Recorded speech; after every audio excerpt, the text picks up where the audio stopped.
Ok, donc ici on peut lire ce que GPT nous donne. Il dit la différence entre SSR, donc Server Side Rendering, et CSR, Client Side Rendering, je ne sais pas si je prononce bien, je ne parle pas anglais, réside dans où et quand le contenu HTML d'une page web est généré.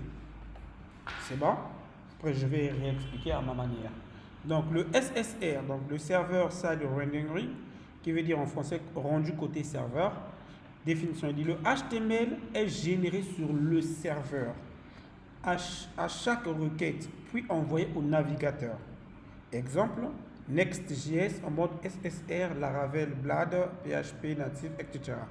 Fonctionnement, l'utilisateur accède à une URL, le serveur traite la requête, génère la page avec les données et l'envoie.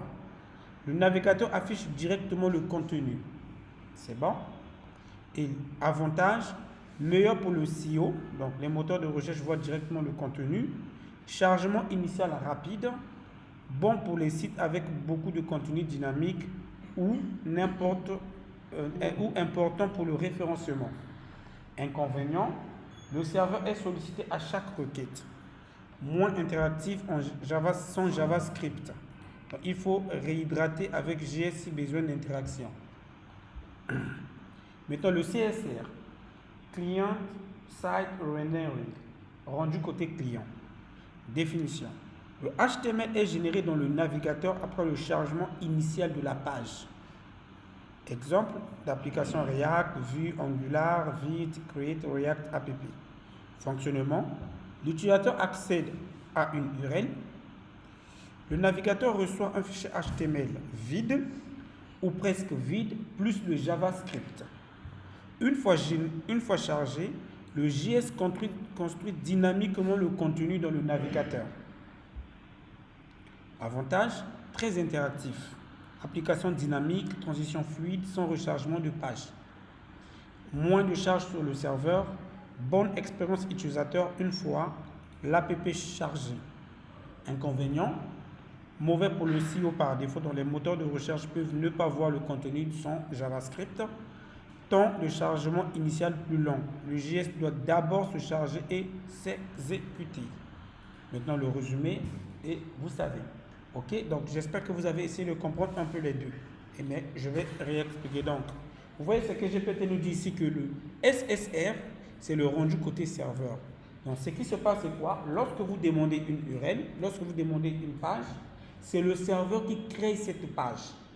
Donc, une fois que le serveur a fini de créer la page, si la page doit renvoyer aussi par exemple les données, etc. et autres, tout est empaqueté sous forme de package qui est envoyé au navigateur et le navigateur ne fait qu'afficher. Par exemple, comme cet écran-là, vous voyez que l'écran ne fait qu'afficher les informations issues de mon ordinateur. Mais ce n'est pas l'écran qui crée ces images. Est-ce que vous comprenez? Ces images sont directement issues de mon ordinateur et de l'ordinateur, l'écran ne fait qu'afficher. C'est bon? C'est ça le rendu côté serveur. Maintenant, le rendu côté client, c'est lorsque le serveur envoie des données brutes au client, c'est-à-dire au navigateur. Et donc ces données brutes contiennent du code que le navigateur comprend, à savoir du JavaScript. On est d'accord? Et une fois que le navigateur le reçoit, il se rend compte que c'est du code brut. Donc il doit travailler ce code, il doit construire la page et ensuite vous l'afficher. Exactement, c'est ce qui se passe par exemple lorsque vous allez par exemple au marché, vous achetez du produit brut, c'est vous-même qui devez tout préparer pour pouvoir en consommer. C'est bon? Donc ça c'est le rendu côté client. Maintenant les deux ont des avantages. L'avantage du rendu côté serveur, on a vu c'est bon pour le SEO. Pourquoi? Parce que les moteurs de recherche, quand ils vont exécuter ta page pour pouvoir l'indexer, la page vient déjà construite. Donc, eux, ils peuvent rapidement voir le contenu de la page, donc facilement indexer ça. D'accord? Donc, on dit que ta page est optimisée. Ou bien ton site est optimisé, ou bien ton application est optimisée. Et aussi, l'autre avantage, c'est lorsque vous avez assez de contenu qui est dynamique, par exemple comme pour les sites e-commerce, qui chargent beaucoup de données, etc. et autres, le fait de faire du SSR vient faciliter certaines tâches. Et ça facilite aussi le chargement dans le sens que vu que c'est le serveur qui crée déjà la page, Et quand ça arrive au niveau du, excusez-moi, quand ça arrive au niveau du navigateur, le navigateur ne fait qu'afficher, ce qui fait que le navigateur affiche plus rapidement la page, contrairement si vous étiez en train de faire du rendu côté client. C'est bon? Ok. Mais la seule difficulté, l'inconvénient, c'est comme GPT nous l'a dit ici, le serveur est sollicité à chaque requête. Ça veut dire que chaque fois que vous avez besoin d'une page, cela doit d'abord être créé par le serveur, ensuite renvoyé au navigateur. Donc si vous avez 1000 pages, chaque page doit d'abord être créée par le serveur. Vous voyez que chaque fois vous sollicitez le serveur, ce qui n'est pas trop bon pour la bande passante. Ok? Et aussi, c'est moins interactif si vous n'avez pas JavaScript pour pouvoir hydrater, comme je vous avais expliqué à hydrater, c'est de faire des rendus un peu côté client, un peu côté serveur. C'est-à-dire JavaScript gère tout ce qui est animation, etc. et autres. Maintenant, l'autre qui est le rendu côté client que je viens d'expliquer, ici c'est donc le navigateur qui prépare tout, c'est-à-dire le serveur lui envoie du brut et le navigateur, lui, il construit la page et l'affiche. C'est très bon, surtout pour des petites applications ou bien des applications où vous n'avez pas besoin, du CEO. Par exemple, il y a des applications où vous n'avez pas besoin du CEO. Là, le rendu côté client est hyper efficace. Est-ce que vous comprenez? Parce que c'est très interactif. Les pages, vous avez tout ce qui est animation, fluidité. Est-ce que vous comprenez? Vraiment, là, c'est très bon. Mais lorsque vous êtes dans des pages vraiment dynamiques, ce qui est plus conseillé, ou bien là où le CEO est beaucoup recommandé, ou bien est beaucoup sollicité, c'est le CSSR. C'est bon? Là, c'est plus clair maintenant? Ok. Maintenant, notre Next.js nous permet de gérer les deux côtés. Donc, le rendu côté serveur et le rendu côté client. Mais avant d'aller plus loin, je vais déjà expliquer c'est quoi un serveur pour que vous puissiez mieux comprendre. Parce qu'en développement, nous, on parle du front-end et du back-end. Le back-end, c'est le serveur. Et le front-end, c'est le navigateur qui est le client. C'est bon? Maintenant, c'est quoi le front-end? Nous en avons déjà parlé. Nous avons vu comment on construit les pages, les applications avec React, JS, etc. Côté front-end. Maintenant, le serveur, lui, il joue le rôle, comme j'aime toujours l'interpréter de façon un peu plus claire, de pont entre la base de données et le front-end. C'est-à-dire c'est le serveur qui récupère les requêtes du client pour le traiter. Je prends un exemple, un cas spécifique. Lorsque vous allez par exemple dans un restaurant, c'est au serveur que vous adressez pour donner votre requête. Par exemple, j'ai besoin d'acheter pain tortue. Vous allez le donner au serveur va aller voir est-ce que nous avons des pains tortues. Et là où le serveur part voir, c'est dans la base de données. Est-ce que dans notre base de données, nous avons ce que le client a besoin? C'est bon? Si il le trouve, il vous l'envoie. S'il ne le trouve pas, il vous dit aussi que nous n'en avons pas. Donc le serveur, lui, il joue ce rôle. Maintenant, le serveur ne fonctionne pas côté front-end. Le serveur ne dépend pas du navigateur. Le serveur fonctionne dans un environnement qui n'a rien à voir avec le navigateur. Pourquoi ça fonctionne dans un environnement qui n'a rien à voir avec le navigateur? Parce qu'en fait, le serveur, c'est un mini-programme. C'est bon? Souvent, si vous faites, pour ceux qui font réseau, ils ont des systèmes d'exploitation serveurs qu'on leur apprend à installer pour pouvoir administrer plusieurs ordinateurs clients. Donc, c'est comme un mini-programme que vous créez qui va être là à gérer vos requêtes. Est-ce que vous comprenez? Donc, le navigateur n'a rien à voir avec le serveur. Mais par contre, le serveur communique avec le navigateur grâce aux API. Par exemple, si le front-end a besoin d'une donnée que le serveur doit lui fournir, c'est des API qui font appel au serveur. C'est-à-dire le front-end va communiquer au serveur grâce à une API. D'accord? Donc, c'est comme ça que fonctionne le serveur. Donc, Next.js, étant donné que ça a été créé pour ce genre d'optimisation, il nous permet d'avoir un serveur, tout comme aussi d'avoir des pages qui peuvent être affichées côté front-end. C'est pourquoi on dit Next.js fait les deux. Il fait du SSR et il fait aussi du CSR. Donc, avec Next.js, vous pouvez avoir une application qui a les deux parties. Ça veut dire qu'il y a le back-end et qui a aussi le front-end. C'est bon? Donc, vous avez ici un serveur et vous avez aussi un client. Tout comme vous pouvez faire du SSR et du CSS combiné. C'est-à-dire, j'ai des pages qui se génèrent côté serveur et j'ai aussi des pages qui se génèrent côté client selon les cas d'utilisation. C'est-à-dire, si les pages-là requièrent des hooks, comme je vous ai montré hier, par exemple les use effects, les use rect, les use param, etc. et autres, ce sont des hooks que le client seul, c'est-à-dire le navigateur seul, interprète. Donc en ce moment-là, je dois avoir une page qui est générée côté client. Est-ce que vous comprenez? Maintenant, si ma page n'a pas tout ça, je vais faire du côté SSR. Et aussi, comme j'ai dit tout à l'heure, étant donné que si vous avez des applications très dynamiques comme les e-commerce qui demandent vraiment côté SEO, parce que vous voyez, si vous créez une application e-commerce, forcé, le client va vouloir que son site soit rapidement vu sur les moteurs de recherche et le site soit facilement affiché parce qu'il y a du contenu dynamique qui doit être affiché. Alors, en ce moment-là, Next.js est très sollicité grâce à son fonctionnement SSR. OK? Voilà. D'accord? Maintenant, l'autre avantage de Next.js, c'est que il y a des entreprises qui utilisent Next.js pour avoir des backends intégrés. C'est-à-dire, au lieu d'avoir une application qui a un backend ailleurs, on a une application qui a son backend intégré. C'est-à-dire, une même application a le front et le back. C'est bon? Et c'est beaucoup plus sollicité dans des cas des applications web. Si vous créez par exemple des applications web, okay, vous pouvez avoir donc ce système de Next.js.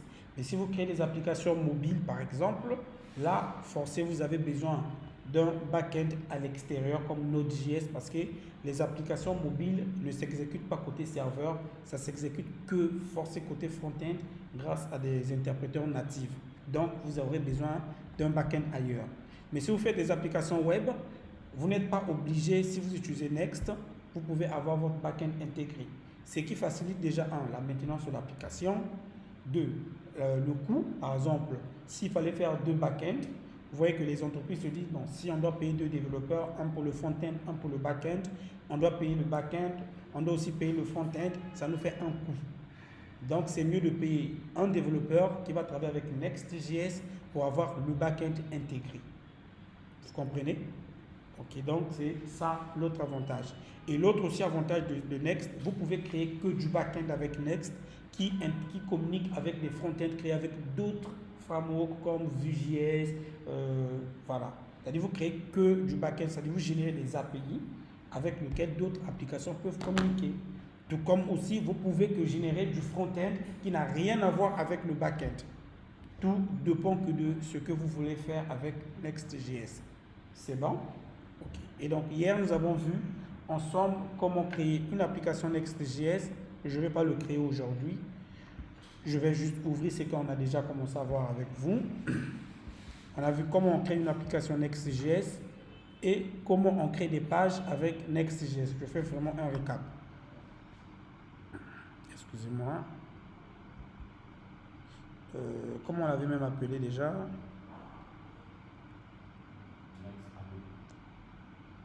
C'est où? C'est en minuscule, non? Okay. Et je l'ouvre avec Visual Studio Code. Donc déjà, je tiens à vous le dire et à vous le conseiller. S'il vous plaît, apprenez à travailler avec TypeScript. Voilà, c'est de plus en plus demandé. Et aussi, il y a une chose, actuellement, la majorité des frameworks modernes préfèrent utiliser TypeScript que JavaScript standard. Donc, s'il te plaît, mon cher, apprends TypeScript, n'aie pas peur de ça. Plus tu y travailleras, plus tu vas voir que ce n'est pas difficile en soi. C'est bon? Ok. Donc, c'est ça cette application que nous avons créée hier. C'est ça, non? Je vais démarrer le moteur du serveur. Et comme je vous avais dit, quand vous travaillez avec Next.js, laissez toujours le terminal ouvert parce que, comme j'ai dit tout à l'heure, le serveur n'a rien à voir avec le navigateur. Vous allez voir tout à l'heure, je vais vous montrer ça tout à l'heure, que le serveur communique avec son propre système. C'est-à-dire c'est un mini logiciel, c'est comme si c'est un mini logiciel que vous installez, que vous créez. Donc il communique avec son propre système qui n'a rien à voir avec le navigateur. Et tout à l'heure, vous allez le voir. Donc je vais démarrer le serveur de développement. C'est bon, vous voyez bien l'écran? C'est bon? Ok. Voilà, là on nous montre que notre page a été générée comme notre cher avait suggéré hier. Il avait dit quelque chose qui est très bien. Cette adresse-là, si vous voulez travailler en équipe, voilà, ça vous permet de voir comment tout ce que vous êtes en train de faire en équipe. Mais nous ne travaillons pas en équipe dans notre cas. Je vais ouvrir celui-ci. Voilà. Voilà notre application que nous sommes en train de faire depuis hier. Et on était sur la page contactez-nous. On avait dit aujourd'hui, nous allons créer un formulaire et vous allez voir comment on crée un formulaire qui se génère côté front, côté client et un formulaire qui se génère côté SSR. D'accord? Et si le temps nous le permet, nous allons aujourd'hui voir un peu comment gérer le back-end avec Next.js. C'est pas compliqué en soi. Moi, j'aime toujours le dire, en développement, le plus difficile, c'est le front-end. Le back-end, ce n'est pas en soi difficile. Vous allez voir ça tout à l'heure.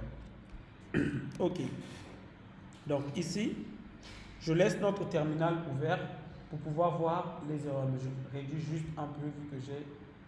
Voilà, je le réduis juste comme ça. Et hier, je vous ai montré l'optimisation des images avec image de Next Image. Je vous ai montré aussi comment générer des liens avec link de Next Link pour pouvoir avoir des liens plus optimisés et des images pour pouvoir avoir des images optimisées auxquelles Next le convertit en format adaptable par les moteurs, les navigateurs aujourd'hui. C'est bon? Ok, donc maintenant aujourd'hui, c'est que je vais faire regarder la différence. Cette page-là que vous êtes en train de voir, le fait que je n'ai pas un use client ici, ça veut dire que ça se génère côté serveur. C'est-à-dire que c'est le serveur qui envoie ça au navigateur. Et la preuve on est, c'est quoi? Regardez, dans notre fonction page ici, je vais juste faire un console.log de salut, je suis le serveur. Un exemple. Je suis le serveur et j'enregistre. Regardez, automatiquement, regardez ce qui se passe ici. Salut, je suis le serveur vient d'apparaître ici. Pourquoi ça vient d'apparaître ici? Parce que le terminal est en train d'exécuter notre serveur. Donc le terminal nous permet de voir les requêtes que nous envoyons au niveau du serveur. Ok? Jamais. Maintenant, regarde. C'est ce que j'allais venir. Regardez. Ici, je suis sur le navigateur. Je vais faire clic droit et je vais ouvrir, que nous puissions tous voir. On va aller sur console et je vais zoomer. Ok. Et regardez ce qui se passe. Ici, on me dit quoi? Serveur. Salut, je suis le serveur. Est-ce qu'on me dit que cette requête vient bel et bien du serveur? Est-ce que vous comprenez? Donc, tant qu'une requête ne vient pas vient du serveur, on vous signale que vous êtes au serveur. D'accord? Maintenant, si je veux que cette requête soit que du côté client, regardez bien la différence. Je vais revenir ici, ça je vais changer, je vais dire salut, je suis le serveur, je suis le client. D'accord? Et ici je mets un use client pour dire que cette page doit être générée côté client. C'est bon? Et j'enregistre. Regardez, ici je viens de faire, est-ce que le serveur m'a fait salut, je suis le client? Non. Est-ce que vous voyez, au niveau du serveur, je n'ai plus la console log. Mais par contre, lorsque je viens au niveau du client, j'ai dit salut, je suis le client. Donc, tout ce qui n'a rien à voir avec le serveur, vous le voyez en client. Mais tout ce qui est vu côté serveur, le client, lui, il s'en fout en fait. Vous le voyez côté serveur. Vous comprenez maintenant la différence de cette génération. Cette page est générée côté client et on a bien notre console log qui montre que ça a été généré côté client. D'accord? C'est bon? Là, j'espère que vous comprenez un peu plus maintenant. Voilà. Ça va aller. Ok. Maintenant, ici, nous allons créer notre formulaire rapidement. Donc, on va d'abord commencer par générer une page qui côté client, côté serveur. Ensuite, nous allons générer ça côté client. Ok, j'enregistre. Donc ici, je vais créer un composant. Donc, dans le dossier component, je vais créer un nouveau composant qu'on va appeler simplement forme contact. D'accord? Forme contact.tsx. Et déjà les amis, on va aller plus vite. Je suis en train d'utiliser ici TypeScript. Donc, lorsqu'on utilise TypeScript, on sait tout le monde qu'il y a un typage qui aura lieu ici. Donc, il me faut créer déjà rapidement, pour ne pas trop me tracasser, mon dossier type qui va avoir tous les types dont j'ai besoin, ou bien les interfaces. Donc, notre dossier type, c'est bon. Et à l'intérieur, je vais créer notre fichier index.ts. Et vous voyez que tout ce qui n'a rien à voir avec des pages, je suis en train de le créer à l'extérieur du dossier app. Et hier, je vous avais dit le pourquoi je suis en train de le faire.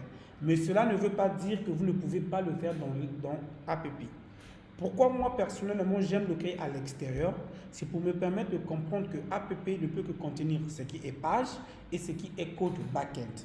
Et tout ce qui n'a rien à voir avec du page, je le crée à l'extérieur pour me faciliter la tâche. Est-ce que vous comprenez? C'est une manière de travailler qui est plus professionnelle et ça va vous aider quand vous allez faire des maintenances à ne pas vous embrouiller. Déjà, vous voyez que chaque dossier que nous créons pour Next est représenté comme une page. Donc, chaque dossier que vous créez ici à l'intérieur de app pour Next est une page. Donc, pour éviter que cela soit comme une confusion, c'est mieux de créer tout ce qui n'a rien à voir avec des pages à l'extérieur de app que vous allez appeler. On est d'accord? Oui.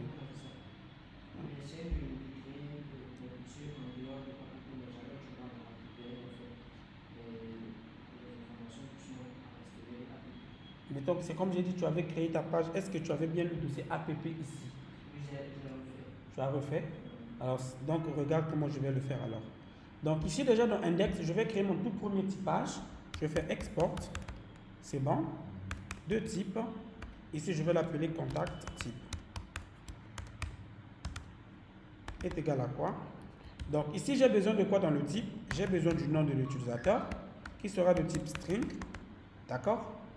J'ai besoin de quoi encore? J'ai besoin de, j'ai pas besoin de son prénom, j'ai besoin de son numéro de téléphone parce que c'est les contacts qui est aussi de type string. J'ai aussi besoin de quoi? De son email qui est de type string. J'ai aussi besoin de quoi? J'ai besoin du sujet, le sujet pour lequel il veut me contacter qui est aussi du type string. Et enfin, j'ai besoin de message qui est donc du type string. Excusez-moi. Type string. Ok, donc je crée déjà ce type. Je sais que j'ai le besoin du nom, téléphone, email, sujet. Ici, je ne les mets pas optionnels parce que ce sont des champs obligatoires. D'accord? Ok. Maintenant, une fois que j'ai fini, là c'est bon, je donne mon composant forme ici. Je vais créer donc mon composant simplement. On va appeler ça contact forme. C'est bon. Qui sera égal ici. J'ouvre bien la parenthèse comme ça. Et donc ici, je vais rapidement faire un return. Mais avant de faire un, voilà, je vais rapidement faire un return. Comme j'ai dit, nous allons travailler ce formulaire de deux côtés, c'est-à-dire le côté client et le côté serveur pour que vous puissiez voir la différence. C'est bon? Ok, donc ici, je fais rapidement un div. Donc plutôt, excusez-moi, forme. Je crée bien forme. Et je lui donne une classe name juste row, comme ça. Et à l'intérieur, je crée juste rapidement, hein, les amis. MB3.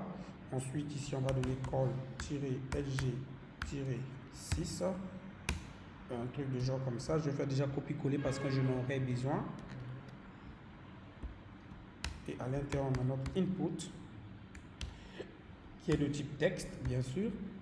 Ici, je vais lui donner un name. C'est une obligation si vous voulez envoyer des données côté serveur. Ok, ici le nom. Je lui donne un ID, ce n'est pas une obligation. Un placeholder. On va appeler ça votre nom. Et on va lui dire que c'est un champ requis. C'est bon. Et je fais du copier-coller. Ici, ça sera. Ici, excusez-moi, je vais lui donner le type 12. Comme ça, ça sera call-lg12. Ici, c'est le téléphone. Et ici, on sera le téléphone. et je vais plus vite. Et le type ici, c'est tel qui va permettre de gérer côté mobile. Tel. Oui, tel, pour dire téléphone. Voilà. Ok, et ici le type c'est email. Non, on va aussi dire simplement email pour gérer son email. Maintenant, ici, il y a une chose que j'ai manqué de faire. Je vais ajouter ça à la fin de chaque élément ici. C'est class name. C'est bon. Je ajoute du form-control. Excusez-moi. Form control. Et après, vous pouvez mettre le form control que vous voulez. Hein. Voilà, form control LG pour avoir des champs un peu plus élevés. Ok. Et ça nous reste quoi? Ça nous reste ici de type texte. Non, avant message, nous avons sujet.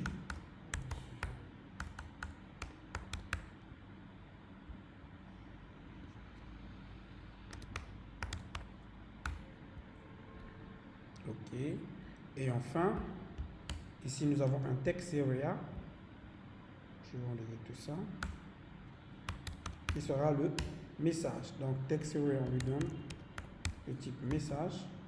ID, bon, comme il nous donne un ID, on lui donne aussi message. Il aura un placeholder.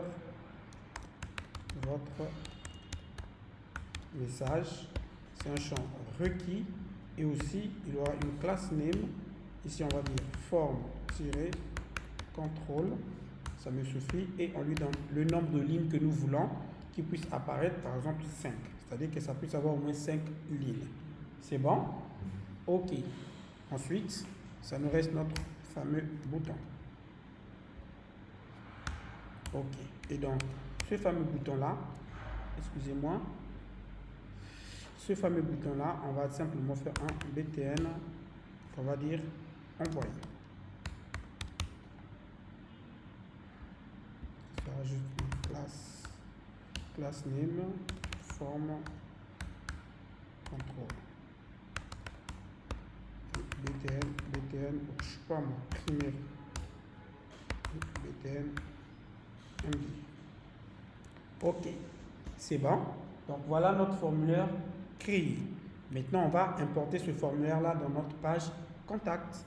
Donc au niveau de la page contact, après notre image, déjà ici, ce colonne LG6, plutôt excusez-moi, au niveau de ce container-là, ici, là, au niveau de cette row, je vais ajouter un MB5, juste pour pouvoir faire le bas de ce qui vient après lui. Donc ici, on aura un div.mb-5 aussi, mais qui sera aussi un autre row. Et donc ce row-là, j'aurai un div.call-lg-6. Bon, ça c'est juste pour ajouter un mappage. Hein, si vous voulez ajouter ici le map de, par exemple, Google Maps, etc. C'est bon. Mais moi, je ne vais pas l'ajouter. Vous pouvez le faire si vous voulez. Et je vais faire le 2 comme ça. Et ici, ça sera notre formulaire.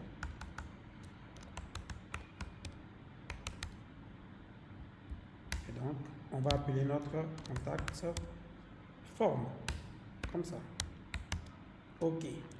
Voilà, nous avons bien. Mais pourquoi ça me souligne une erreur? Excusez-moi. Ça fait quoi, Oui, c'est ce que je disais, pas fait l'auto-import en fait. Forme. Ok. Voilà, tu vois, regarde, comme ce que je disais hier, quand le composant est à l'extérieur du dossier app, il faut toujours commencer par l'importer avec arrobas. Arrobas / suivi de là où le composant se loge. Nous, notre composant est dans component.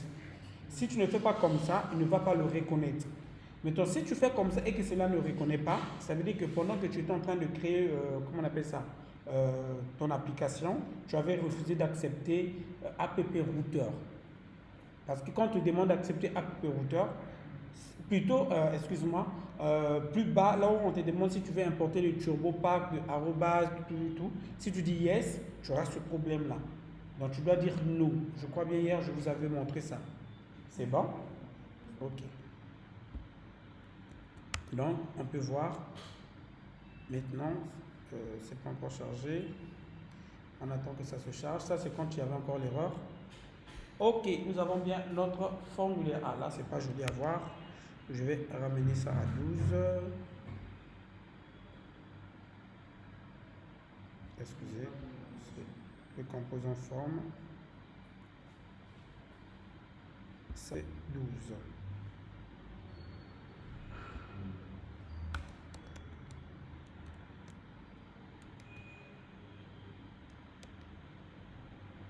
Excusez, l'ordinateur commence à faire ses caprices. Ok, nous avons bien notre page qui est là, notre composant. Comme je dis ici, c'est juste pour le mappage, etc. et autres, pour les maps, etc. Donc nous avons bien notre composant qui est là. Vous voyez que nous avons notre composant, mais ce composant est chargé côté serveur. Rien n'est chargé côté client ici. Pourquoi? Parce que nous n'avons pas mis use client tout en haut. Peu importe que ce soit le formulaire, que ce soit, comment vous appelez ça, la page en général. Et je tiens aussi à le dire, je tiens bien à le dire. Hier, je vous ai montré, hier, je vous ai montré comment ajouter les métadatas dans une page. Il faut rappeler, hier, je vous l'ai montré. Mais sauf que les métadatas là, est-ce que vous comprenez? Je dis bien, ces métadatas ne s'appliquent que sur des pages rendues côté serveur. C'est-à-dire, vous ne pouvez pas faire un export const metadata comme ça égale. Ok, ici par exemple, je vais donner title. Nous sommes sur quelle page déjà même? Contact. Je ne peux pas donner ce metadata là, par exemple, sur une page rendue côté client. Next.js va vous dire que ta page est rendue côté client alors que tu es en train de vouloir exporter des métadatas. Donc, il va le bloquer, il va le cacher. C'est pourquoi je vous avais parlé que pour toutes les pages, ce que vous pouvez faire, c'est de faire hydrater le client dans le serveur. C'est-à-dire que vous générez une page côté serveur, mettons les composants qui vont utiliser les hooks, etc. et autres, vous les hydratez là, au niveau de ces composants-là, là vous allez utiliser votre use client. Ce qui fait que la page sera générée côté serveur, mais tout ce qui est rendu côté client ne sera pas généré par le serveur, mais plutôt interprété par le navigateur. Vous comprenez? Pas compris? Ok, je réexplique. Regarde, ici je viens de générer un metadata, je dis contact. Je vais actualiser. Regarde, observe. Ici, si j'actualise ma page,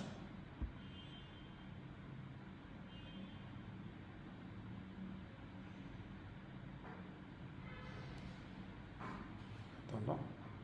Ok. Tu vois que ici le nom de la page devient quoi? Contact. On est d'accord? Ok. Pourquoi ça devient contact? Parce que je suis en train de faire du SSR, du rendu côté serveur. Maintenant, regarde si je fais du rendu côté client de toute cette page. Je viens ici. Plus haut, je vais ajouter pour dire, écoute, toi, tu vas faire du rendu côté client. Use client. J'enregistre et je reviens sur le navigateur. Je vais à nouveau réactualiser cette page. Donc, observez. Bam, j'ai une erreur. Vous voyez que ici, automatiquement, j'ai une erreur. Et on me dit, you are unempty to export metadata from a component make it with use client. Vous voyez.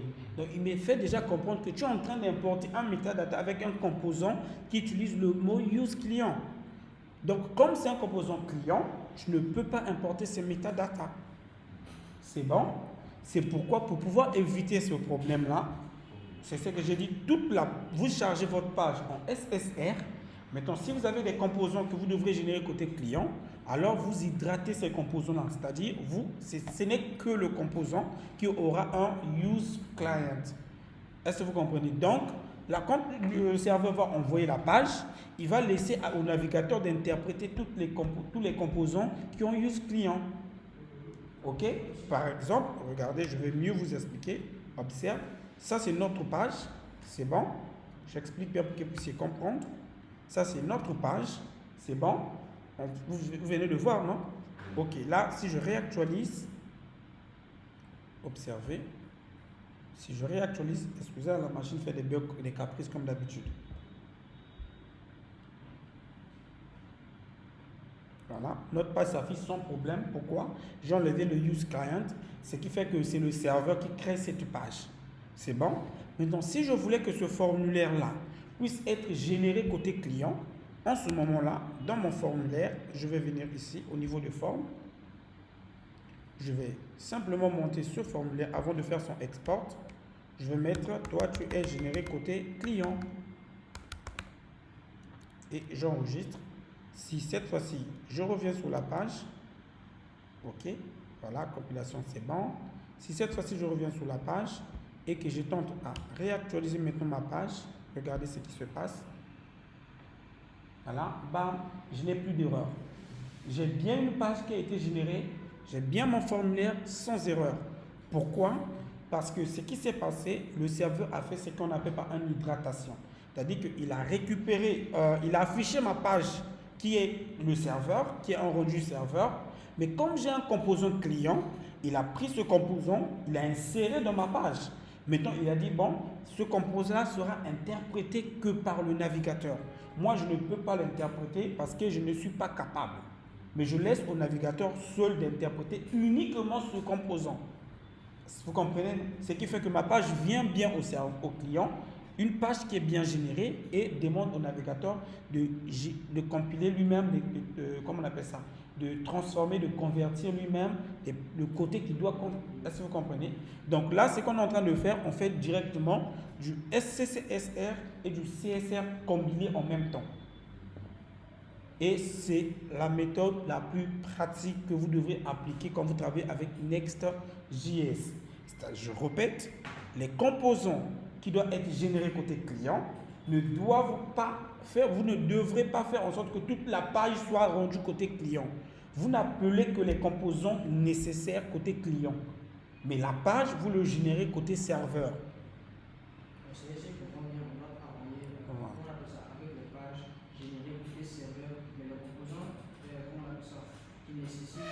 Le rendu client, voilà. Par exemple, on peut utiliser Les use effects, les hooks, etc. Côté client. Voilà. Voilà, exactement. Et on laisse le navigateur d'interpréter lui-même en fait. C'est-à-dire que lui, il va recevoir toute la page, mais avec un code, des parties des codes qui sont bruts, que lui seul va interpréter en fait. Comprenez maintenant, non?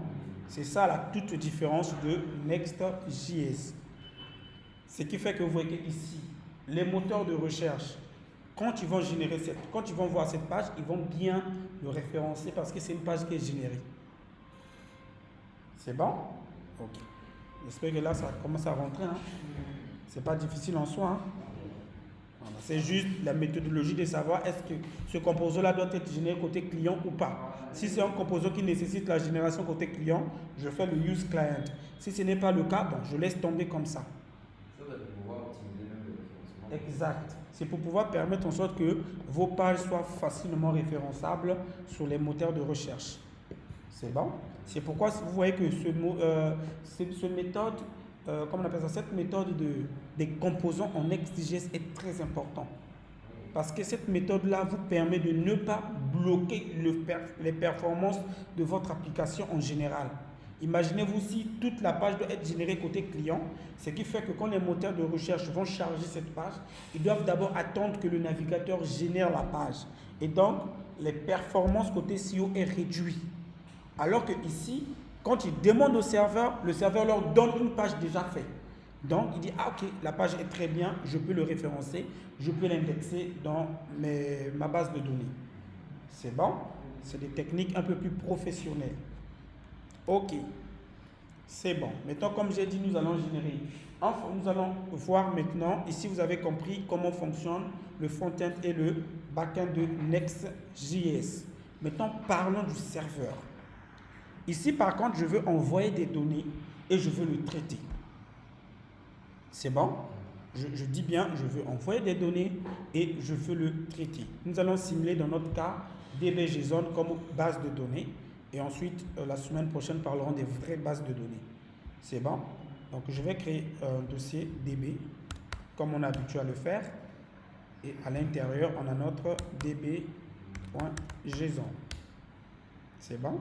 Plus tard, je vais vous montrer comment envoyer un message par mail. Je crois bien Dieu voulant la semaine prochaine, quand nous parlerons des bases de données réelles. Mais là, c'est juste pour vous montrer d'abord comment fonctionne un serveur. C'est-à-dire comment le serveur traite les données en fait. C'est bon? Ok. Donc, je crée ici, on va appeler ça juste une collection contact. C'est bon? Ça sera juste une collection contact.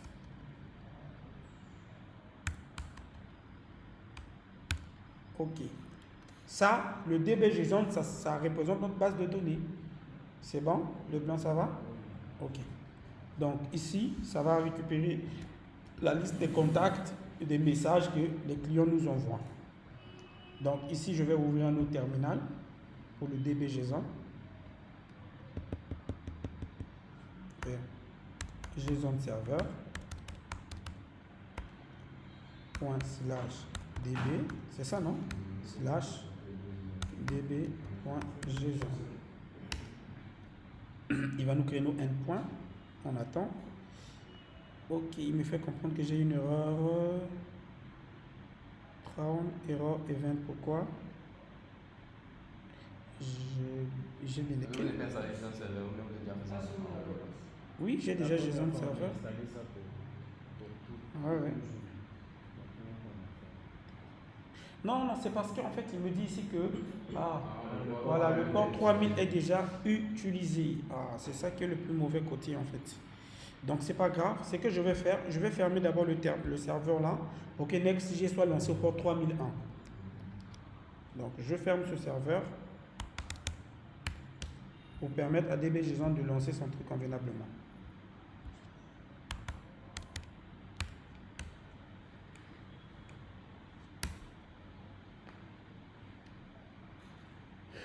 Ok, nous avons bien nos endpoints qui ont été créés. Donc ici maintenant, ce qu'on va faire, on va relancer notre npm rundev. Ça va nous lancer sur le port 3001.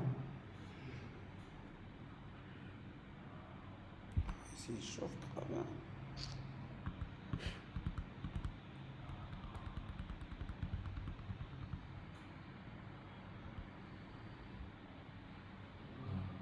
Non, il va lancer. Parce qu'en fait, il détecte que le port 3000 est déjà occupé. Il dit essayer avec 3001. Si 3001 aussi était déjà occupé, il devait nous passer à 3002 automatiquement. C'est ça un peu l'intelligence de Next. Ok, donc là, je peux fermer celui-ci. On va travailler avec le port 3001. Bon, en attendant que ça lance, on revient. Donc, ici, nous avons notre DB-JSON qui va nous permettre de pouvoir récupérer les données envoyées par l'utilisateur. Et comme j'ai dit la semaine prochaine, nous allons parler de comment envoyer des emails et comment générer des vraies bases de données avec des applications plus concrètes. Mais ici, déjà, nous allons attaquer donc notre back-end. Parce que le back-end, comme j'ai dit, le serveur, c'est lui qui traite les données pour pouvoir envoyer ça dans la base de données ou bien faire ce que nous, on veut quand on soumet un formulaire. C'est bon. Maintenant, ce que Next.js fait, Next.js utilise le back-end de deux manières. Vous pouvez utiliser un back-end qu'on appelle le serverless. Ça veut dire que vous utilisez un back-end directement comme un contrôleur, sans pour autant créer une API. Tout comme vous pouvez utiliser un back-end API sous forme d'API, c'est-à-dire vous créez des routes que votre application a besoin. Et je vais expliquer les deux rapidement. En fait, un back-end sous forme de serverless, ou bien le endpoint, comme notre JSON serveur nous vient de nous faire, c'est quoi en fait? C'est lorsque nous utilisons directement le back-end sans pour autant créer une API dans notre application. C'est-à-dire, on fait des données, mais ces données-là sont directement appelées comme si c'était des composants normaux, mais qui sont appelés côté serveur. OK? Qui sont exécutés côté serveur.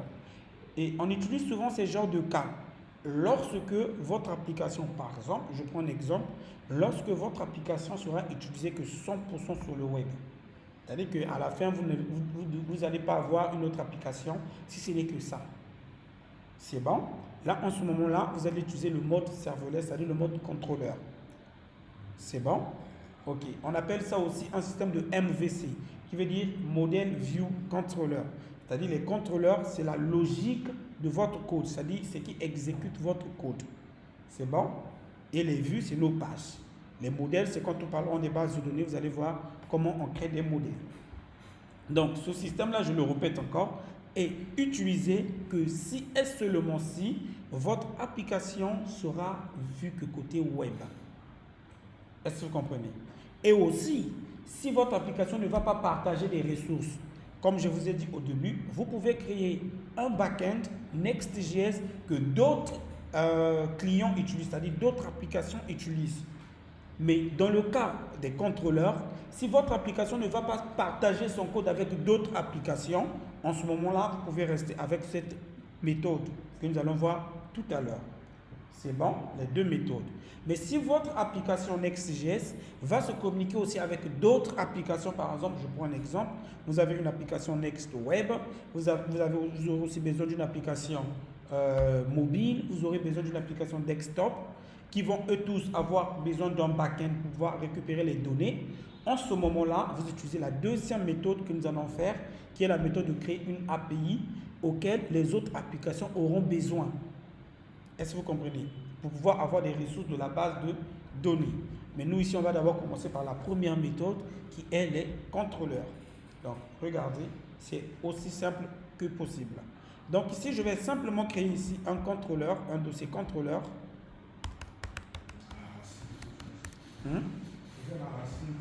Voilà, toujours à la racine, un dossier contrôleur.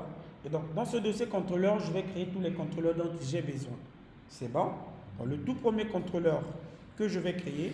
Mais une autre chose aussi, voilà, merci. Une autre chose aussi, je vais essayer de dire, cette méthode, bon, on fait d'abord le tout premier, après on reviendra ici. Parce que cette méthode de contrôleur ne s'applique que si vous faites du client rendering, c'est-à-dire que si le formulaire est généré côté client, cette méthode-là doit être appliquée. Mais si le serveur, le formulaire n'est pas généré côté client, en ce moment-là, vous devrez appliquer la deuxième méthode. C'est bon?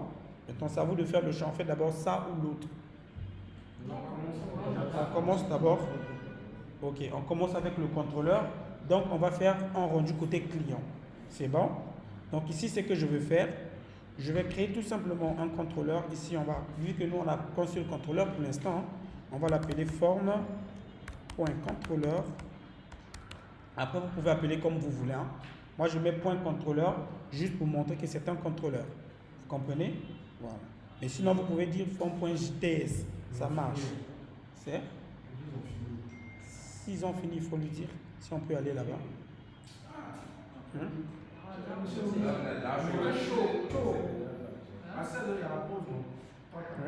Quand on aura pause, on va aller là-bas. Ok, donc ici, je crée un form.contrôleur, je le redis. Le mot contrôleur, vous n'êtes pas obligé de le mettre. Mais moi, si je le mets, c'est pour savoir que ça, c'est un contrôleur. D'accord? Et .ts. Donc, à ce niveau-là, qu'est-ce que je vais faire? Ici, regardez bien. Étant donné que je vais générer ma page, mon formulaire côté client, donc, si je ne précise pas ici que ce contrôleur doit avoir un rendu serveur, ça cause problème. Je ne sais pas si je me fais comprendre. Je dis ceci. Étant donné que pour utiliser ce système-là, j'ai besoin de générer mon formulaire côté client.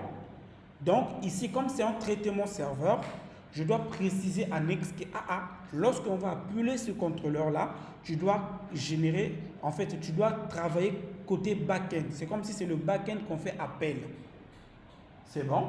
Et donc, pour pouvoir dire comment vous appelez ça, à Next.js, qui ici c'est en back-end, en ce moment-là, vous devrez utiliser use server. Pour dire que, ici, là, c'est mettons du use server. C'est-à-dire qu'on va appeler une fonction ici, mais qui doit être traitée côté serveur. Est-ce que vous comprenez? Ok. Et donc, à ce moment-là, ici, on va simplement faire notre export de const. Je vais l'appeler submit. C'est bon? Form, par exemple, hein, vous donnez le nom que vous voulez. C'est une fonction asynchrone parce que ça va aller récupérer des données dans la base de données. Ici, c'est avec le formulaire ou la base. Ici, il récupère les données du formulaire. Oui, du formulaire, en fait. Exact. Il va avoir ceci. Et déjà, on sait qu'il va prendre notre petit E. C'est bon, voilà. Pour ne pas rafraîchir déjà la page, plutôt, excusez-moi, on va faire ça comme ça. Et ici, ça va faire comme ça. Ici, il n'a pas besoin de prendre un E. Il va juste récupérer les données qu'on va lui envoyer. Exact, il a besoin de data.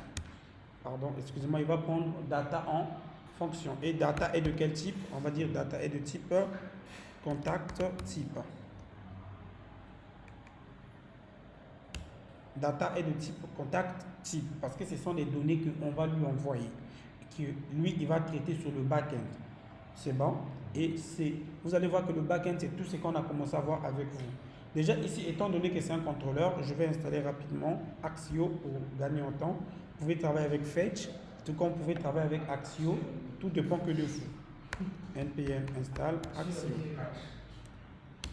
Voilà. Si vous aimez Axio, vous restez avec Axios. Si vous aimez Fetch, vous restez avec Fetch. Les deux font la pareil. Oui. Ce à quoi je pense à c'est ça, en fait. Les data qu'on passe en paramètre, ce sont les données du formulaire qu'on va insérer comme dans un objet. Exact. Puis le passer dans un paramètre. Exact.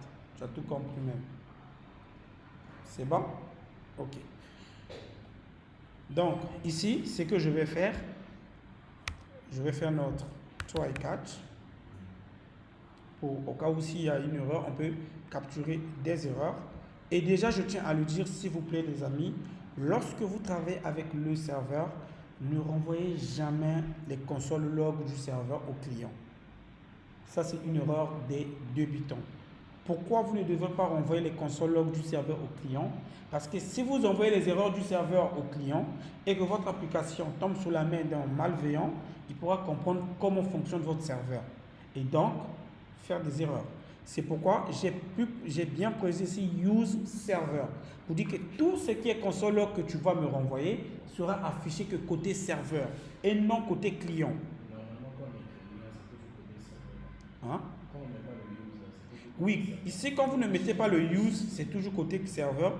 Mais sauf que ici, pourquoi je l'ai précisé, c'est parce que en fait, le formulaire dont nous on va envoyer des données est généré côté client. Donc si vous ne précisez pas ici, voilà. Et lorsqu'on va faire l'import ici, il va récupérer ça, il va le traiter comme si c'était une fonction cliente en fait. C'est bon. Mais ici, le fait de dire pour dire que même si tu récupères le submit form ici, tu dois le traiter comme un serveur. C'est bon? Ok. Donc ici, on fait un console.log de quoi déjà? Des erreurs. Après, vous pouvez donner erreur, message, tout ce que vous voulez. Et donc ici, tout simplement, on va faire notre await. Déjà, on va commencer par tester. If data, ça veut dire que si data n'est pas vide, ok, alors, c'est bon. Alors, on va faire notre await de Axio. .post. Ici, on va mettre bien notre base de données http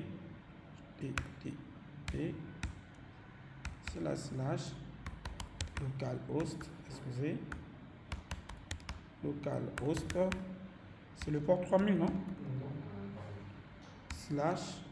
/contact. Contact en question, excusez-moi, je vois comment on a déclaré ces contacts, oui.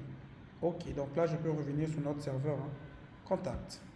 Et ensuite, virgule, de JSON.stringify du data.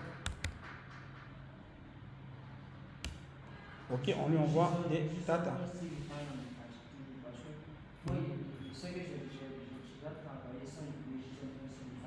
Mais il faut toujours essayer parce que ça peut arriver des cas où ça ne fonctionne pas. C'est pourquoi il faut toujours... C'est-à-dire que tu as eu peut-être la grâce qu'il a converti ça automatiquement en JSON. Il faut toujours faire ça pour éviter des erreurs. Tu comprends? Voilà. Et puis ensuite, ici, on va simplement faire... Si tout est bon, on va faire simplement ici un return. Ici, pourquoi je fais un return? Parce qu'on veut renvoyer la réponse au client. Pour lui dire message envoyé. Voilà, avec succès. C'est bon, si tout est bon, on retourne au client une réponse. Si Oui, ici au return. Oui. On est bien d'accord que nous sommes sur le côté serveur. Exact. Maintenant, le retour, comme un message envoyé avec ce sera, c'est directement au client. Oui, en fait, quand il fait un return, automatiquement le retour est envoyé côté client. C'est-à-dire que ici, console log ne va pas afficher côté client parce que on est en train de le consoler. Mais quand tu vas faire un retour, c'est comme si on lui dit quand tu finis de traiter, alors renvoie-nous la réponse que tu as fini de traiter. En fait, nous, c'est ce que nous on a besoin. Donc, il va faire un return pour dire ok, j'ai fini de traiter ce que vous m'avez demandé et on voici la réponse. Si tout s'est bien passé, ça veut dire message envoyé avec succès. Dans le cas contraire, ça veut dire qu'il y a eu une erreur. Est-ce que vous comprenez? Et c'est comme ça que le serveur fonctionne. Il traite d'abord les données, il finit de traiter les données, il envoie la réponse au client grâce à return. C'est bon? Voilà. Oui, quand vous envoyez, en fait, le serveur c'est comme ça. Le serveur fait toujours un return en fait, parce que sinon le client lui il attend une réponse. Tu comprends? Le client attend une réponse. Je t'ai commandé quelque chose, mais tu dois me donner une réponse si c'est bon ou si c'est pas bon en fait. Et c'est le return là que le serveur renvoie en fait. Vous comprenez maintenant? Et le client va capturer ce return pour pouvoir l'afficher à l'utilisateur qui est en train de consulter la page. C'est bon? Ok. Et donc ici nous on va faire simplement un return de une erreur. C'est produit. Vous voyez que ici je ne mets pas l'erreur, comme je vous ai dit, ne renvoyez jamais l'erreur du serveur au client. Envoyez juste un message genre une erreur c'est produit, réessayez peut-être plus tard, voilà c'est tout, mais vous consolez au niveau serveur. C'est bon? Voilà. C'est tout. Et vous voyez que notre serveur est fini. C'est pas difficile de faire. Oui, c'est le back-end. Vous voyez que c'est comme si c'est comme du front-end qu'on a habitué à faire. Ça revient à plus. Lorsqu'on faisait du React, on faisait un service. On simulait en fait. Exact. Non, les fonctions de solution même en fait, même c'est des fonctions back-end. Non, c'est du front-end. Ici, c'est parce que nous faisons du React que vous voyez que le back-end est similaire à ce qu'on est en train de faire. Plutôt, c'est parce que nous faisons du JS que vous voyez que le back-end, les fonctions back-end sont un peu similaires à ce que comment on appelle ça, le front-end envoyait. Ok? C'est tout. Sinon, ça n'a rien à voir. C'est bon. Ici, je vais changer ça le nom. Je vais appeler ça serveur form. Pour montrer que c'est bien un serveur. Ok les amis, c'est bon. Maintenant, ici nous allons générer notre formulaire avec notre data. Donc comme j'ai bien dit, lorsque vous utilisez la méthode des contrôleurs, vous devez avoir un rendu côté client. C'est bon? Ok. Et donc maintenant ici, ce que je vais simplement faire, c'est faire un const de ceci, data, virgule, set data égale à quoi? useState est égal à notre useState qui est déjà de type contact type. Ici c'est pas un tableau hein, les amis, c'est bon? Exact, c'est pas un tableau, c'est un objet qui va avoir le nom. Déjà par défaut c'est vide. Ensuite, il va avoir quoi? Le truc, comment on appelle? Téléphone. Vide. Oui, puisque c'est un objet. Dans un objet, on s'en fout de l'ordre en fait. Et vous voyez qu'il me souligne le rouge parce que je n'ai pas encore fini de tout étaler. On a email. Comme c'est obligatoire. Email aussi est d'abord vide. On a sujet. Qui est aussi vide, et ensuite message qui est aussi vide. Ok, nous avons bien notre objet. Ensuite ici on va juste créer notre fonction comme on a habitué à le faire hein. Notre fonction de const de handle input égale à quoi? Une fonction e que nous allons tout à l'heure donner la réponse. Nous allons donner plutôt le type. Ok, qui prend quoi? Set data. C'est ça, non? Set data prend preview pour preview.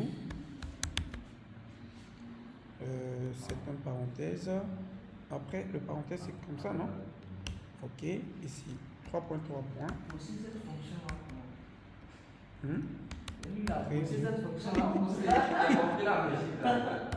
Et ici, il y a même une chose que j'ai oublié de faire, c'est const. J'ai fait une erreur. Attends. Je voulais faire les accolades. Name, value. Voilà. E.target. Parfait. Oh. Et donc, ici, on a name. Et 2 points, nous avons value. Parfait. Notre fonction est là. OK. Oui. Ça, on peut faire notre méthode. Oui, tu peux faire tout. Set, on change, tout, set, nom, set, prénom, set, tout dépend de vous. Ça, c'est juste la méthode qu'on a habitué avec vous à le faire. C'est pourquoi je le fais beaucoup. Mais ça ne dérange pas. Vous pouvez faire set, nom, on change de set, nom, e.target value. C'est bon? OK, donc nous avons bien notre input qui est là. Et donc, dans chaque input, nous avons notre fameuse fonction.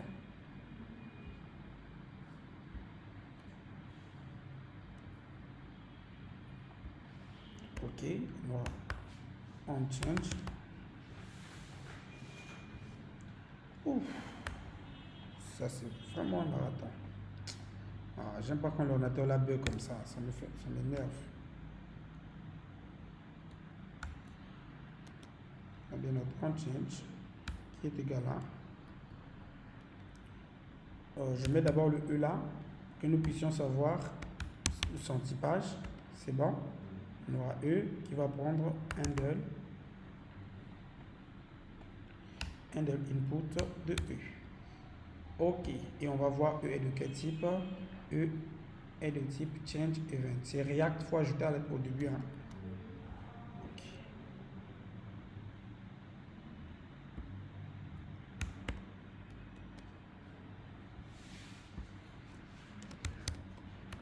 React.change event.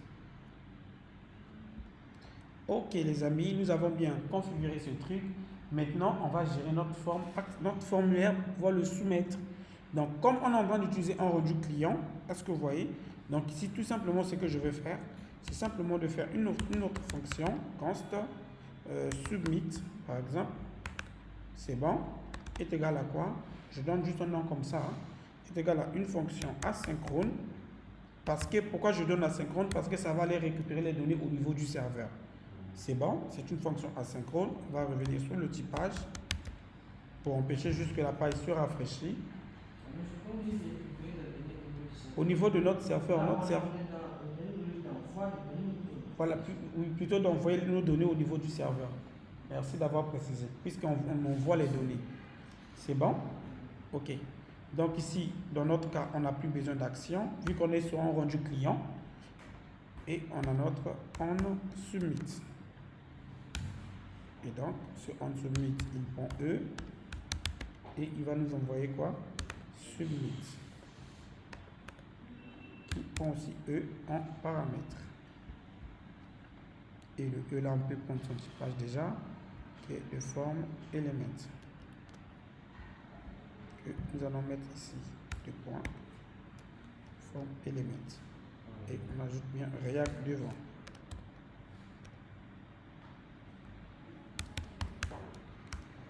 OK. Excusez-moi. OK, donc ici maintenant, ce que je vais faire, c'est juste lui envoyer des données. Est-ce que vous comprenez? Ici, je vais juste afficher des alertes pour ne pas trop afficher. Vous pouvez mettre même ajouter un message qui affiche les codes bien pop-up, tout. Moi, je vais mettre juste des alertes. C'est bon? Donc ici, c'est qu'on va lui dire, on va simplement faire un const. C'est bon, on va faire simplement un const de quoi? De la réponse, par exemple, que le serveur va nous donner. Est égal à quoi? Est égal à 1 await. Est égal à 1 await de quoi? De notre non, on appelait ça quoi déjà? Serveur quoi déjà? Attendez, on va voir. Attendez, je vais voir le nom ici. C'est serveur form. OK. de notre serveur form qui prend quoi? Qui va prendre quoi? Qui récupère les data. C'est tout. C'est tout ce que vous avez à faire. Donc ici, on fait quoi? Pourquoi j'ai mis ici await? C'est le temps que le serveur va aller traiter les données et nous le renvoyer. Est-ce que vous comprenez? Et on lui envoie bien les data. Monsieur, oui. Dans la variable, ça sera les deux retours que nous avons. Voilà. Non, pas les deux retours, le retour qu'il faut. En fait, quand il y a les deux retours, voilà. Entre les deux, il y aura exact. Voilà. Exactement. Entre les deux, c'est lui que le serveur envoie, c'est celui que nous on affiche. Et donc ici, on va simplement faire un alerte. Si tout s'est bien passé. D'abord, qu'est-ce que je fais? Excusez-moi. Et on va simplement faire un alerte. Bon, je le mets en console log du serveur, du client. Console pour voir ce que la réponse nous est renvoyée. D'accord? De réponse. Avant de pouvoir l'afficher au client, je dois m'assurer que le serveur me renvoie bien une bonne réponse. C'est bon? Ok. Et là, je peux enregistrer comme ça. Je pense que si tu veux faire un try catch, tu peux faire un try catch. Mais dans le cas où, vu que je suis en train d'appeler mon serveur dans un contrôleur, je n'ai pas forcément besoin de faire un try catch ici. Parce que si mon serveur est appelé sous forme de fonction tout simplement. Mais je veux savoir le data. Le data, c'est notre élément là en fait. C'est nos objets là que je lui envoie. Ah, excusez-moi. C'est ça le data. Ça contient toutes les informations dont nous on a besoin pour traiter au niveau du contrôleur ici de notre serveur ici. C'est bon? Donc, on est ici. Et ici, une erreur. C'est quoi comme erreur? Laissez-moi voir. C'est quoi comme erreur même? Quel bouton? On n'a pas posé son ici? Waouh, le bouton, si je n'ai pas posé le typage, j'avais oublié de préciser le type. Ah oui. D'accord, on va corriger ça. Ok, donc ici il me dit quoi le E là, quoi comme erreur? Il me dit is not assigné votre paramètre optive change input element. Bon, vu que c'est, comment vous appelez ça? Vu que c'est un text area en fait. Mais c'est pas grave, ce que nous on va faire simplement, c'est de faire comme ça. Ne pas trop se tracasser. D'accord? Ici on peut l'appeler directement comme ça. Et là il nous dit quoi? The area change input element void is not assigned but type. Bon, il refuse en fait le typage de ce E là. Donc ce que nous on peut faire pour gagner en temps, on peut, si vous voulez éviter cette erreur là forcée, vous devrez créer maintenant un input to text area en fait. Un de input to text area, c'est-à-dire comme ça. Vraiment, il y a fait genre peut-être égal à celui-là ou bien si vous voulez, vous pouvez l'intégrer directement comme si c'était un string. E est égal à quoi? En fait, dans la fonction, il y a fait une fois qu'on a intégré dans la fonction. Oui, c'est ça que je dis. Ou bien tu peux dire. Je comprends pas. En fait, le type de là. Le text area. C'est le type text area ou le. Ouais, on peut aussi prendre comme ça aussi, ça marche aussi. On peut aussi faire ceci. Vu que c'est un texte, au lieu d'avoir plusieurs fonctions, c'est bon? On peut aussi faire ce que toi tu dis. On est où? Ici. On peut dire où? Celui-ci. Donc, il a les deux en fait. Et j'enregistre. Ah, j'ai manqué de faire React. Ok, je pense bien que c'est bon. On n'a plus cette erreur. Merci beaucoup de ta participation. Parfait. Donc ici, comme j'ai dit, on est en train de renvoyer que d'abord, ici, on lui demande de nous renvoyer la réponse que le serveur nous envoie. D'accord? C'est bon? Voilà. Maintenant, ce qu'on va faire, on va actualiser notre application. Donc, je vais faire console log, puisque c'est console log pour voir la réponse. Hein. Donc, je viens se contacter nous.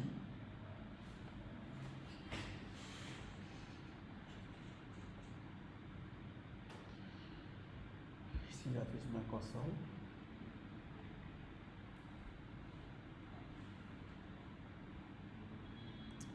Ma page est en train de ramer, pourquoi?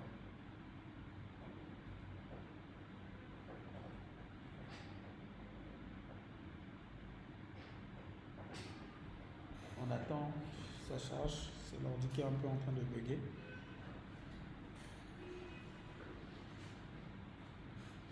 Vous voyez avec moi que le serveur n'est pas assez complexe.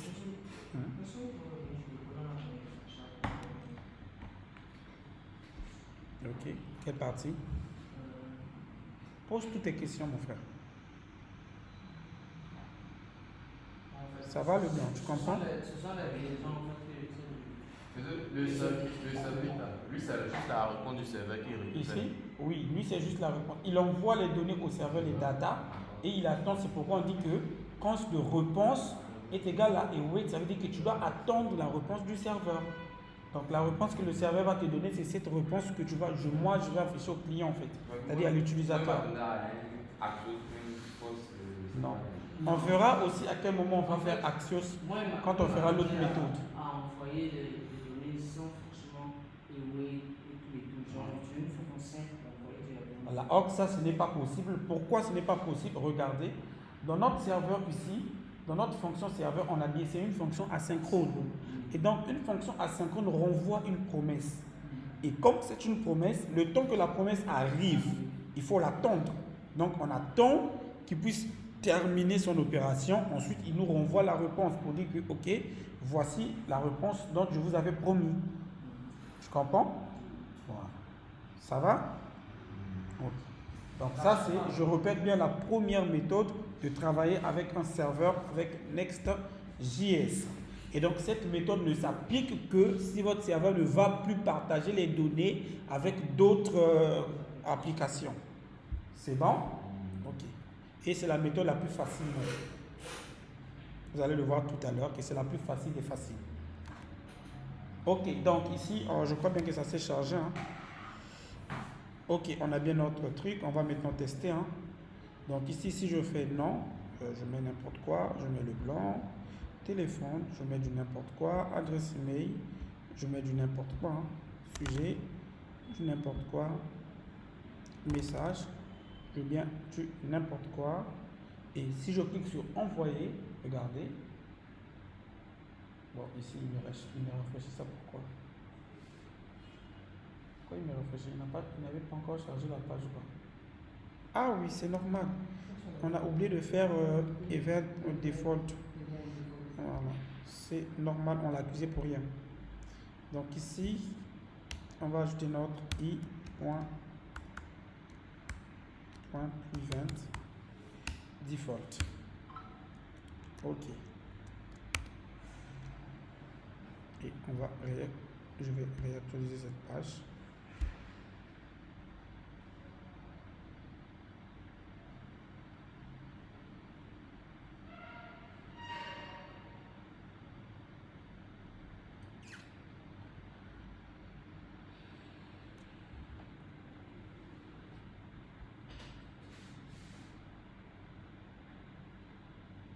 Ok. Donc ici, ce que je vais faire, c'est faire simplement. Donc je prends Bongo. J'espère bien que event.default va prendre comme meilleur. On a dit du n'importe quoi. Du n'importe quoi. Et je vais d'abord enlever tout ce qui est l'erreur de sécurité. Là, on va voir ça plus tard, j'avais dit, dans le module de sécurité. Je fais envoyer et on attend. Voilà, vous voyez, pam, le serveur me renvoie bien, message envoyé avec succès. Est-ce que vous voyez ici, c'est venu côté client. Vous comprenez? Et s'il y a eu une erreur, il ne devait pas m'envoyer ça côté client. Il devait m'envoyer ça ici. S'il y avait une erreur, je devais le recevoir ici. Et on va le voir tout à l'heure, on va tester pour que vous puissiez voir. C'est bon? On va venir ici. Je vais mettre une erreur. Je vais mettre contact, par exemple, 5. Qui n'existe pas. Hein? Bon, ok. Je vais mettre une fausse route. Je vais mettre route 5 pour dire qu'il ne va pas trouver cette route-là, par exemple. C'est bon? Ok. Et on va réessayer de renvoyer les données. Je m'en fiche des mêmes trucs. Hein. Je renvoie les données.